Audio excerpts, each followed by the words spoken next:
Je suis technicienne en bureau d'études. Je dessine sur papier une maison que les artisans vont construire. Le travail est identique à celui d'un architecte. La seule chose qui change, c'est que je ne peux pas réaliser de maison ayant une surface de plus de 170 mètres carrés. Je réalise des plans, des études de maîtrise. Je prends contact avec des artisans pour qu'ils puissent me faire des chiffrages et je vais suivre donc la réalisation de ce projet, du terrassement jusqu'à le petit coup de peinture, le dernier petit coup de peinture. Je serais fière quand la présentation d'un projet sur papier ne sera plus virtuelle mais concrète et d'avoir le sourire de mon client et son remerciement.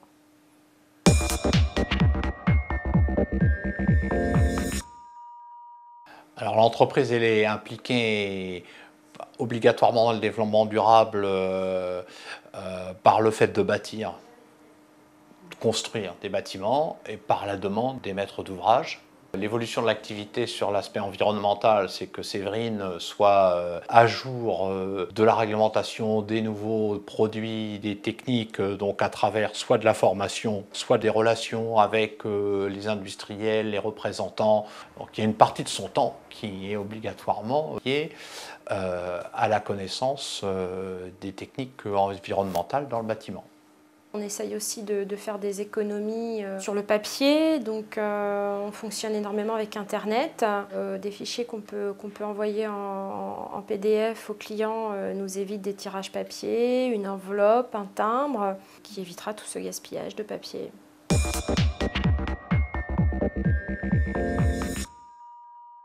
Alors, dans la formation de technicien d'études du bâtiment option dessin de projet, je sensibilise rapidement mes stagiaires sur l'impact du secteur bâtiment dans le contexte du développement durable. Sur deux aspects, tout ce qui est maîtrise des ressources et maîtrise de l'énergie bien sûr, et toutes les directives du Grenelle de l'environnement.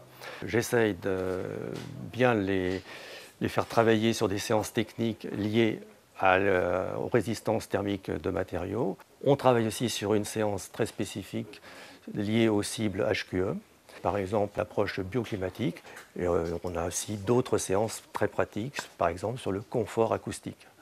Et est-ce que vous pouvez me détailler un tout petit peu le choix de l'isolation et l'épaisseur? Comment vous avez choisi le type d'isolant et l'épaisseur? On est parti avec une isolation supérieure de 25% à l'air. Il y a aujourd'hui une volonté un peu commune, à la fois au niveau de la formation, mais aussi de nos stagiaires, à participer et à travailler ces éléments.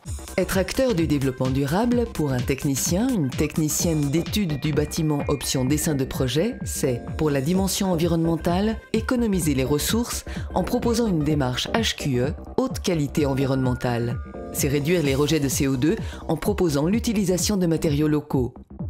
Pour la dimension économique, c'est diminuer le coût global des ouvrages tant en termes de construction que de fonctionnement. Économiser les énergies et réduire les consommables. Être acteur du développement durable, c'est pour la dimension sociale, lutter contre les discriminations de genre, d'âge et de religion. C'est aménager les espaces de travail pour les personnes en situation de handicap.